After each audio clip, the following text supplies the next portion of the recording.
Building influence is something anyone can learn. It's an investment you can make in yourself, and it can hold the keys to achieving your dreams and having the life and impact you want to have. I'm Laura Cox Kaplan. I've learned a lot over 3 decades about building and sustaining influence and how using it and using it effectively can make a big difference in your life and career. Here on She Said podcast, we're digging into the different dimensions that help us build and sustain influence. If you thought being an influencer was just for social media, think again. Whether you're starting a business, raising money for a cause, negotiating a promotion, running your household, or trying to connect with those who don't share your views, understanding and using the different dimensions of influence will increase your chances of success, whatever your goals may be.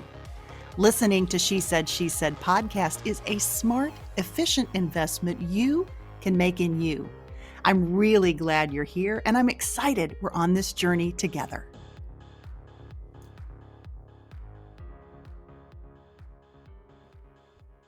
Hey, friend, welcome to the podcast. This week, I struggled a bit and I really debated whether or not to share this topic with you. But as I thought about it, I think that what I experienced is such a common thing that it's really worth sharing what I went through, along with how not to let this same thing get you down. Here's what happened. A couple of weeks ago, I found myself starting to feel those pangs of self-doubt. Now, not the normal everyday garden variety. Yes, we all have that, but rather the deeper, darker variety. Now, I know many of you feel these as well, so you know what I'm talking about. But then it got worse. I found myself triggered further by comparison to another person. You know, when you fixate on someone else and you start comparing yourself to them, are you as, fill in the blank, as young, as talented, as successful, as this, as that, as whatever? Doesn't really matter what it is. Okay, I'm not proud of this at all. And then, of course, the self-doubt that tends to accompany this tendency is often really negative, maybe even a little mean. Mine often is. It is a terrible, terrible feeling because in addition to feeling like crap, you also tend to feel guilty about making those comparisons in the first place. You know it's a dumb thing to do, but you do it anyway. And it's like this double whammy. I find this tendency does tend to hit me at times when I'm having some deeper level of self-doubt. Maybe I've gotten some negative feedback or someone's made a comment that's hit me wrong. It doesn't necessarily have to make sense or to even be logical. A lot of people who find themselves feeling this blame social media. But the reality is, our collective tendency to self-compare has existed long before social media. In fact, all the way back to the 1950s, Leon Festinger formulated something called social comparison theory. It's basically where we evaluate our own worth by comparing ourselves to others. And if you're anywhere near my age, you didn't actually have social media when you were growing up, but you sure as heck know how it feels to compare yourself to someone else. Social media can certainly contribute, but only if we allow it to. And if it didn't exist, we'd still be doing this to ourselves to one degree or another, but I digress. So it's important to have some tools to help us pull ourselves back out of this cycle and to remind ourselves that we have more control over this tendency than it may feel like in the moment. So here's what I did.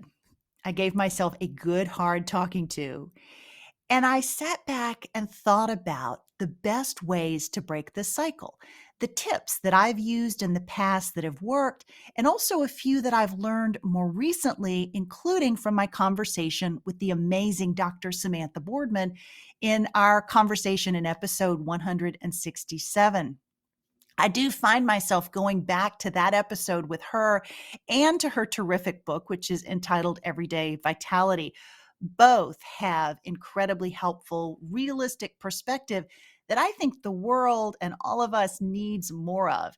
If you missed that chat, please be sure and go back and listen because it's really, really great. And I'll include a link in the show notes to this episode.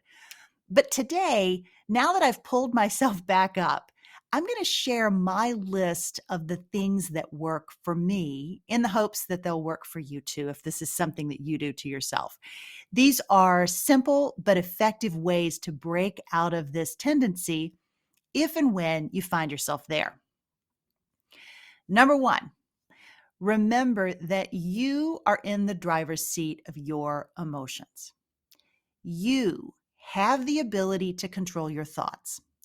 If the voice inside your head has completely run amok with self-criticism, and she's using that external person that you're pointing to as her mirror of choice, stop her. Give that nasty voice inside your head a name. Tell her you know that she's scared and she feels unsure, but that she needs to be quiet. Just taking a moment to acknowledge what's happening in your own head can be really important to regaining control over your thoughts. But it's also important to be nice to her, to you, to that voice inside your head. Tell her that you hear her, but that her criticism isn't constructive and it won't help you propel forward and it won't make you feel better. By acknowledging the feeling, you're actually validating it, but you're giving it a place. Basically, you're putting it in the passenger seat or maybe in the back seat so that you can retake the wheel. Number two, focus on gratitude. This is probably my favorite of all of these tips. If you don't do this already, start by making a list each day of just a few things that you're grateful for. Now, this does not need to be War and Peace written in your journal. Just jot down a few things. For example, here's my list for today. I was grateful for the beautiful sunrise. It was a gorgeous pink and orange out of my library window this morning. My coffee, always so grateful for that. My children and Joel. The fact that we've been able to reschedule Ben's bar mitzvah in a few weeks and we have all of our family coming. The fact that I'm grateful for you for listening and for the fact that we're celebrating our 4th anniversary here at She Said podcast this week. And the fact that I get to do this challenging, inspiring work. Your list doesn't have to be super long. It doesn't even have to be that many things. Just make a list. It can be 3 things, just something that helps you refocus and recenter on what you're grateful for. Number 3, engage your curiosity. Rather than looking at that person as competition, that person that you're comparing yourself to, engage your curiosity and look at what you can learn from her.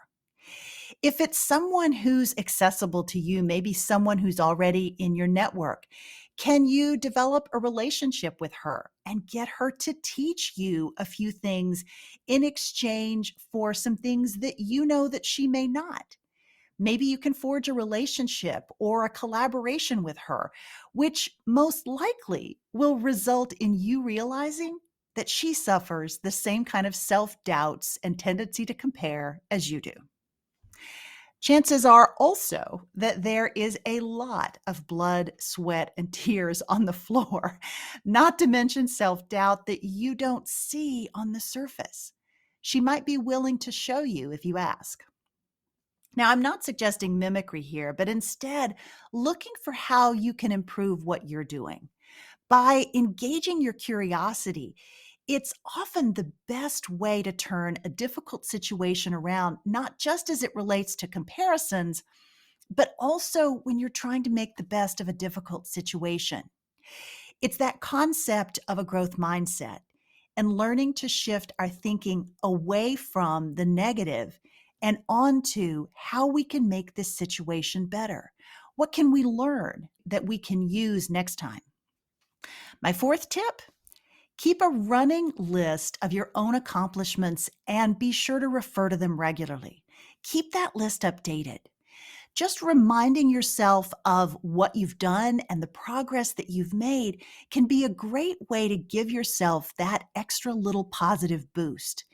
Another similar suggestion is to make a strengths list, essentially, a list of things that you do that are unique to you or things that you do particularly well, things that you're particularly proud of that you can do. Maybe you could make this a combined list, a combined strengths list slash running accomplishments list. Again, whatever works for you. Number 5, keep an at a girl file on your phone or on your computer. Attagirls are those little notes and messages, including the positive ones sent to you on social media potentially, that you get when someone tells you that you've had a positive impact on them, that what you're doing is important and it matters. Number 6, make space. Get centered and pay attention. Don't overlook those little cues that the universe may be sending to you when you get still and you listen and you're able to quiet that voice inside your head. You need to get centered and make some space. I talk about making space in episode 180, but you need that to allow for reflection. As you do this, pull out that running list of accomplishments and pull out that Attagirl file and list a few things that you're grateful for in your journal or on a Google Sheet. But you have to have space in order to be able to do this. Also, take stock of maybe a particular habit that's causing your self doubt to spiral in this moment. Maybe your house is particularly messy and cluttered. Maybe you're drinking a little more than you should during the week. Maybe you're eating too much junk food, or you're not exercising enough, or maybe not taking good enough care of yourself. Just take a few minutes and reflect on what's going on around you. Try to really cue in on what's making you feel bad. And then spend a few minutes on your running list of accomplishments and those Attagirls and reflect on all of that. My final tip, number 7, share some positive vibes. Go against what may in the moment feel very unnatural and send a few positive, unsolicited messages or notes to people who may really need your encouragement. You can do this on social media. You can do this via email, via handwritten note, which is always appreciated. Whatever, it really doesn't matter. But remind that other person to also save your note for her own Attagirl file. A funny thing happened as I was pulling myself out of the little emotional ditch that I had dug for myself. When I pulled back and I prayed about it a bit as well, and I gave myself some space, the universe started to send me more of the positive vibes that I needed. I got incredible messages, including from several of the new connections that I had made at the Southern Cootery. I've talked about our collaboration with the Southern Cootery, and I hope you're enjoying the conversations in this series as much as I am. Please be sure to follow both of us on Instagram. You'll find me at Laura Cox Kaplan and the Southern Sea at the Southern Sea. But it really was a great example of the importance of what happens when we make space and we make time to reflect and really think about what's most important and what we're grateful for. I used this list of seven things, and it made a big, big difference to me. And it's why I felt compelled to share it with you as well. I hope, friend, that you find these tips useful. They do work for me. And while they may not stop me from falling into the rabbit hole of self-doubt or comparison, they most definitely help me pull myself right back out a whole lot quicker. I would also love to hear any additional tips that you use so that I can add them to my list. So be sure to share them with me on social media or send me a message via the contact link on our website at shesaidpodcast.com. And remember, as Dr. Samantha Boardman says, comparison steals joy, but only if we let it. And as a quick aside, if you have kids, especially teen girls, This list that I've shared today can be a great addition to her emotional toolkit as well. Teaching our next generation how to deal with these feelings is a far better path than playing whack-a-mole with whatever catalysts exist in a particular time. The problem acutely illustrated on TikTok today may be something completely different tomorrow. Friend, next week, I'll be welcoming talented, innovative jewelry designer Mignon Gavigan, who will be the next in our collaboration series with the Southern Sea. You will love her. Not only her incredible down-to-earth style and perspective, but also hearing the inspiring story behind how the scarf necklace came to be the central piece in her company. Be sure to follow She Said podcast or subscribe, depending upon where you're listening to us from, so you won't miss a minute of that. Friend, I am so grateful to celebrate 4 whole years, yay, this week of She Said podcast with you. I hope you continue to find this investment of your time worthwhile. I am super, super grateful that you're here. Thanks again for listening. Take care, and I'll talk to you again next week.